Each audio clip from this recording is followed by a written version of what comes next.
حي على الفلاح.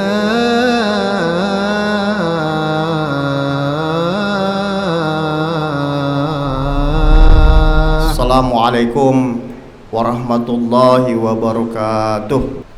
الحمد لله الذي نحمده ونستعينه ونعوذ بالله من شرور أنفسنا ومن سيئات أعمالنا.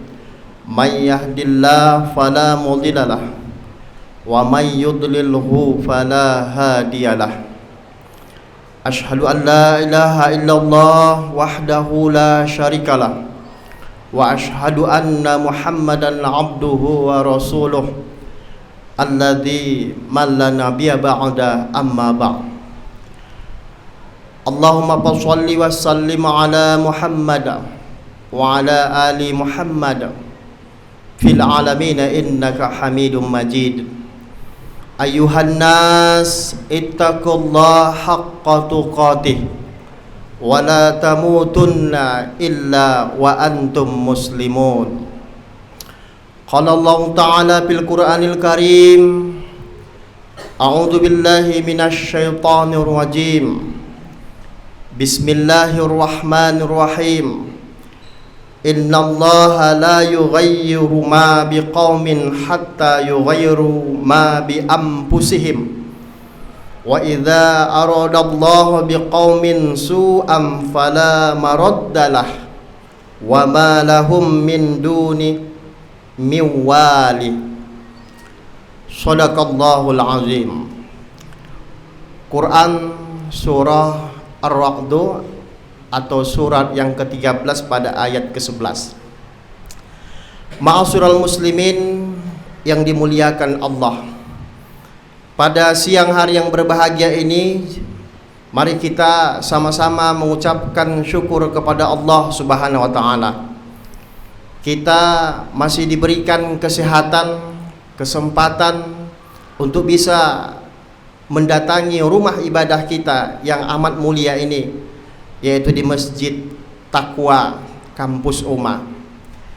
Khatib pada kesempatan kali ini mengajak kita semuanya untuk benar-benar bertakwa, dalam artian mengerjakan seluruh yang diperintahkan Allah dan menjauhi seluruh apa yang dilarang oleh Allah Subhanahu wa taala. Kemudian salawat dan salam sama-sama kita sampaikan kepada junjungan kita Nabi besar Muhammad sallallahu alaihi wasallam. Moga-moga kita mendapatkan syafaat nanti di yaumil akhir. Amin amin ya rabbal alamin. Ma'asyiral muslimin, sidang jamaah Jumat yang dimuliakan Allah. Adapun tema kita pada khutbah kali ini, siang Jumat yang berbahagia ini, adalah bagaimana melihat konsep ikhtiar dalam perspektif Islam. Kalau kita lihat nanti, kita buka dalam beberapa tafsir, misalnya tafsir Ibnu Al-Katsir, beliau menyebut bahwa ikhtiar itu adalah kerja keras yang diupayakan untuk menjalankan sesuatu sesuai dengan kemampuan kita. Berarti kalau tidak mampu kita, ikhtiar itu belum maksimal. Ikhtiar yang kita maksudkan lagi bahwa kerja keras yang kita lakukan setiap hari itu diiringi dengan doa. Diiringi dengan doa setiap hari, setiap kita melakukan ibadah mahdoh ataupun ibadah khas, ibadah umum maupun ibadah khas, apalagi dalam makna-makna ritual, misalnya dalam arti sholat kita 5 waktu 1 hari 1 malam. Sidang jamaah Jumat yang dimuliakan Allah, ikhtiar itu biasanya turunannya bisa kepada rezeki, bisa kepada nikmat, kemudian itu bisa bermanfaat. Kalau dia bermanfaat, berarti ada pendekatan yang kita ambil lagi, halalan thayyibah. Ibnu Katsir membagi kepada 2 rizki. Yang pertama, rizki itu dia bagi adalah rizki ikhtiar. Rizki ikhtiar ini itu yang dibuat oleh manusia, kemudian diupayakan oleh manusia karena atas dasar kerja keras yang dilakukannya. Jadi efek yang dilakukan nanti ketika dia rizki ikhtiar ini adalah untuk mendapatkan sesuatu, dan dia diberikan oleh Allah rizki sesuai dengan apa yang dia inginkan. Ada dalam sebuah anekdot, dan ini fakta ceritanya di masa Rasulullah Shallallahu Alaihi Wasallam.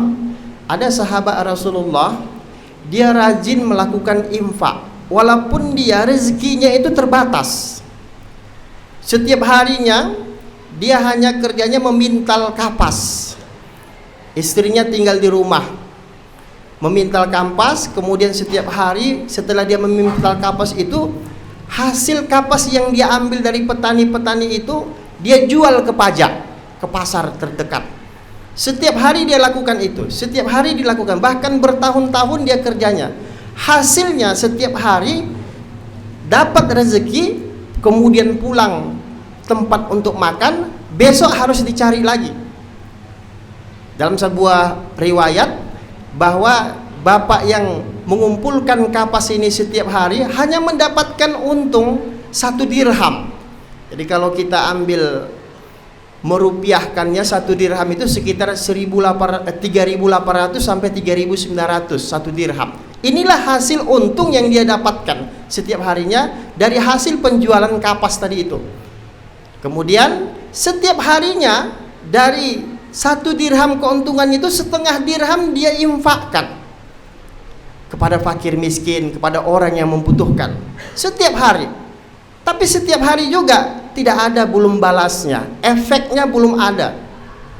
Lantas satu ketika terjadilah pertengkaran di pajak pasar dia tempat yang berjualan ini. Kemudian terjadi pertengkaran habis-habisan sampai mau bunuh-bunuhan di pasar itu. Dia sempat melerai, wahai pedagang, rupanya pedagang ini ada pembeli yang ingin membeli dagangannya. Jadi si penjual tadi ini merasa tidak dibayarkan oleh si pembeli tadi itu. Dia lerai, kemudian setelah dia lerai, sidang jamaah Jumat yang dimuliakan Allah, dia tanya, berapa rupanya harganya? Lantas si penjual tadi menyampaikan, harganya cuma 1 dirham, tapi wahai tuan, dia tidak mau membayarnya. Dia mau beli tapi tidak mau membayarnya, sudah dibongkarnya barang saya.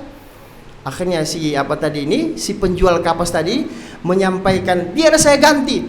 Akhirnya dia ganti 1 dirham, kemudian dia serahkan kepada si penjual yang bertengkar tadi itu dengan si pembeli. Akhirnya dia pulang ke rumah, si penjual kapas tadi ini dengan tidak membawa hasil apa-apa, padahal waktu itu hasilnya 1 dirham. Dia sampaikan kepada istrinya, wahai istriku, hari ini kita tidak ada rezeki. Adapun rezeki yang tadi kita dapatkan sudah kita infakkan kepada orang yang membutuhkan. Mereka di pasar itu hampir mau bunuh-bunuhan. Saya ganti rugi walaupun 1 dirham. Apa kata istrinya? Wahai suamiku, mudah-mudahan kita mendapatkan rezeki yang lebih banyak lagi. Untung istrinya ini soleha. Kemudian setelah itu dia berpikir besok harinya tidak bisa lagi jualan. Rupanya di belakang rumahnya itu ada kapas yang berserak-serak. Dia ambil. Kemudian setelah dia ambil, dia kumpul. Setelah dia kumpul semuanya, ternyata bekas-bekas kapas tadi ini menumpuk, dan ini yang dijualnya kembali ke pasar. Setelah dijualnya, ini ternyata tidak laku. 2 hari tidak laku, sampai sore dia menunggu tidak laku. Rupanya orang yang membeli atau calon pembeli tadi mengaku melihat bahwa kualitasnya jauh dari harga yang seperti biasa yang dia jual kapas tadi itu. Kemudian si orang tua tadi ini, yang penjual kapas tadi ini, kemudian pulang dengan hasil yang tidak memuaskan. Nah, setelah itu dia jumpa rupanya dengan tukang ikan yang sama nasibnya dengan beliau. Tukang ikan tadi ini nasibnya sama, tidak laku juga ikannya. Lantas dia sampaikan, wahai tukang ikan, biarlah sama saya ikan tadi ini dan kita tukar, barter. Lantas si tukang ikan tadi tidak mau. Wahai tukang kapas, saya tidak mau, ini kualitasnya kurang baik, ini sudah busuk ikan ini, apakah kamu mau? Tidak apa-apa. Akhirnya mereka pun tukar ikan tadi itu kepada tukang kapas, kapas tadi itu kepada tukang ikan, mudah-mudahan ini bisa dijual. Ternyata pulang dia ke rumah, dia sampaikan istrinya, dia sampaikan, wahai istriku, ini saya tadi tukar, jualan kita ini tidak laku, kapas kita tidak laku, coba kamu belah ini, inilah kita makan satu hari ini. Kemudian istrinya tadi ketika dia membelah ikan tadi di belakang, rupanya dia temukan ada berlian di dalam. Sidang jamaah Jumat yang dimuliakan Allah, berlian ini dia apa? Dia laporkan kepada suami, wahai suamiku, ini ada berlian, kualitasnya bagus. Kemudian disampaikan lagi kepada suaminya, disuruhlah oleh istrinya tadi ini, istri menyuruh kepada suami supaya dijual. Akhirnya berlian tadi itu dijual ke pasar dan dihargai dengan harga yang sangat tinggi. Dikasihkanlah kepada orang yang menerima berlian itu, wahai Tuhan, di mana kamu dapatkan ini? Ini rezeki dari Allah, ini rezeki yang didatangkan oleh Allah, saya mau menjualnya berapapun jadi. Saya tidak sanggup Tuhan, saya hanya bisa menghargai ini 40.000 dirham. Masya Allah, 40.000 dirham dari 1 dirham yang dia impakkan itu datang. Kemudian setelah 40.000 dirham, saya tidak sanggup, coba kamu datang ke pasar sana, ada yang menerima lebih tinggi lagi. Padahal kalau ada orang yang menerima dirham tadi ini, menerima berlian tadi ini, bisa dia tokoh-tokohi ini, bisa dia tipu ini. Dia bilang 2 dirham, dia bilang 5 dirham. Padahal Allah sudah menjaga si penjual kapas tadi ini, dia dilindungi oleh Allah Subhanahu wa Ta'ala. Pindahlah si tukang kapas tadi ini ke tempat yang lain. Kemudian dia tidak sanggup lagi yang membeli ini, saya hanya bisa menghargai 80.000 dirham. Wahai Tuhan, pindah dulu kamu ke sana. Kemudian dia pindah ke tempat yang lain. Akhirnya harga yang dijual tadi dari berlian tadi naik lagi menjadi 120.000 dirham. Itulah yang paling terakhir, yang ketiga kali dia jual, kemudian dia mendapatkan 4 miliar lebih dari jumlah yang ada dari 120.000. Masya Allah, sidang jamaah Jumat yang dimuliakan Allah, dari 1 dirham yang diimpakkan, kemudian dia rezeki yang diberikan oleh Allah itu lebih dari situ. Masya Allah. Ini yang saya sebutkan tadi, yang khotib sebutkan, bahwa ada rezeki yang diberikan Allah itu menurut Ibnu Katsir tadi itu adalah rizki ikhtiar. Rizki ikhtiar itu yang tidak bisa disangka-sangka, tapi hasil kerja keras kita. Dia jualan apa adanya, dia mendapatkan itu. Ternyata dia pulang membawa 120.000 dirham tadi kepada istri. Wahai istri, ini hasil penjualan kita dari berlian tadi. Banyak kali wahai suamiku, katanya. Kemudian dia bagi-bagi, tiba-tiba sidang jamaah Jumat yang dimuliakan Allah, datanglah seorang peminta-minta, satu pasang mereka laki-laki perempuan ke rumahnya dengan meminta bahwa mereka adalah orang fakir dan miskin. Apa kata istrinya? Wahai suamiku, ini bukan hak kita 120.000 dirham ini. Mari kita infakkan lagi 60.000 dirham. Diimpakkan lagi 60.000 dirham kepada orang peminta-peminta yang tiba-tiba datang ke rumahnya tadi. Begitu dikasihkan, jarak 3 meter, tukang apa tadi, infak tadi itu, tukang yang peminta itu mengembalikan 60.000 dirham. Rupanya itu adalah malaikat yang mencoba nikmat yang datang seketika, nikmat juga yang keluar seketika. Allah mencobanya. Tapi akhirnya pasangan suami istri tadi itu, walaupun dia mendapatkan 120.000 dirham dari penjualannya tadi, dia tidak pernah ingkar, dia tetap juga menikmati apa yang diberikan oleh Allah Subhanahu wa Ta'ala. Ini yang pertama yang kita sebut dengan rizki ikhtiar. Yang kedua, ada yang kita sebut dengan rizki mutlak. Rizki mutlak ini tidak bisa kita tawar-tawar. Rizki mutlak itu misalnya body kita, badan kita, ada rambut kita, itu rizki mutlak yang datangnya dari Allah. Ada rizki mutlak yang datangnya dari mata kita yang diberikan oleh Allah, mulut kita, kaki kita, perut kita, sampai yang lain-lainnya sehingga kita sempurna. Ini yang diberikan oleh Allah Subhanahu wa Ta'ala. Rizki mutlak inilah terkadang kalau kita mengeluh bisa merana, bisa kesakitan, dan akhirnya kita merasakan sendiri kesakitan yang kita rasakan dalam diri kita. Sidang jamaah Jumat yang dimuliakan Allah, ini yang kita sebut dari rizki, bahwa turunan ikhtiar itu, bahwa ada yang kita sebut dengan nikmat. Nikmat itu bisa cukup, bisa tidak cukup. Bahkan kalau kita bersyukur kepada Allah, Allah menjaminnya. La in syakartum la azidannakum wa la in kafartum inna azabi lasyadid. Allah memberikan jaminan bahwa kalau kita bersyukur terhadap nikmat yang diberikan oleh Allah, insya Allah Allah akan menambahkan. Sidang jamaah Jumat yang dimuliakan Allah, dalam perspektif ikhtiar juga terkadang kita sering mengaitkan surat Ar-Ra'd. Quran surah Ar-Ra'd itu ayat 11, innallaha la yughayyiru ma biqaumin hatta yughayyiru ma bi anfusihim. Sesungguhnya Allah tidak akan merubah keadaan suatu kaum. Jadi ada innallah, sesungguhnya Allah, yughayyiru, mengubah. Ma di situ maksudnya ya, ma biqaumin, ma itu adalah keadaan. Tapi kalau kita cari nanti asal usulnya, ma itu bisa turunannya kepada nikmat. Jadi nikmat itu bisa dicabut, bisa juga ditambah. Biqaumin, biqaumin itu sesuatu kaum. Jadi sesuatu kaum itu misalnya dalam satu kampus, kita jelas keadaan kita ini kalau S1 kita akan tamat itu misalnya 4 tahun. Keadaan S2 itu bisa tamat 2 tahun. Keadaan S3 atau doktor itu bisa tamat minimal 3 tahun misalnya. Nah ini keadaan. Tetapi nikmat itu bisa tidak tersambung selama 4 tahun. Misalnya dalam 2 tahun, dari 4 tahun itu berhenti kita belajar, akhirnya kita tidak bisa mendapatkan nikmat sarjana yang kita maksudkan tadi. Nah keadaan ini sebenarnya ini masuk kepada rizki ikhtiar. Rizki ilmu yang diberikan oleh Allah, kita kuliah, kemudian dengan ikhtiar kita itu kita mendapatkan sarjana 4 tahun, atau kita mendapatkan magister selama 2 tahun, atau kita mendapatkan gelar doktor selama 3 tahun. Nah ini ikhtiar yang kita maksudkan adalah nikmat-nikmat yang terkadang bisa tersambung karena min haitsu la yahtasib, rezeki yang tidak disangka-sangka datangnya dari Allah. Terkadang kita dalam hidup ini kita bantu orang fakir miskin, kita berharap berbalasnya dari orang fakir miskin itu. Tidak mungkin.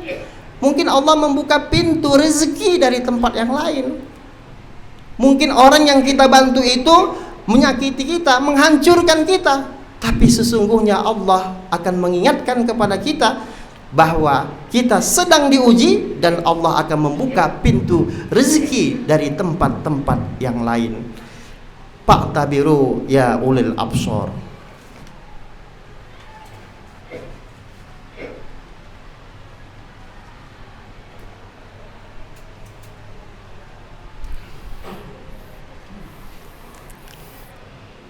Alhamdulillah alladzi arsala rasulahu bil huda wa dinil haqq liyuzhirahu 'alad dini kullih wa kafa billahi syahida. Ashhadu an la ilaha illallah wahdahu la syarikalah wa ashhadu anna Muhammadan abduhu wa rasuluh alladzi man la nabiyya ba'da amma ba'd. Allahumma shalli wa sallim ala Muhammad wa ala ali Muhammad wa barik ala Ibrahim wa ala ali Ibrahim. Ayyuhan nas ittaqullaha haqqa tuqatih wa la tamutunna illa wa antum muslimun. Qala Allah Ta'ala fil Qur'anil Karim, a'udzu billahi minasyaitonir rajim. Qul huwallahu ahad, Allahus samad, lam yalid wa lam yulad wa lam yakul lahu kufuwan ahad. Allahumma shalli wa sallim ala Muhammad wa ala ali Muhammad wa ala ali Ibrahim fil alamin innaka Hamidum Majid. Allahumma ighfir lil muslimin wal muslimat al ahya'i minhum wal amwat innaka sami'un qaribun mujibud da'awat wa ya qadiyal hajat. Rabbana zalamna anfusana wa illam taghfir lana wa tarhamna lanakunanna minal khasirin. Rabbana atina fid dunya hasanah wa fil akhirati hasanatan wa qina adzabannar. Walhamdulillahi rabbil alamin. Aqimis shalah.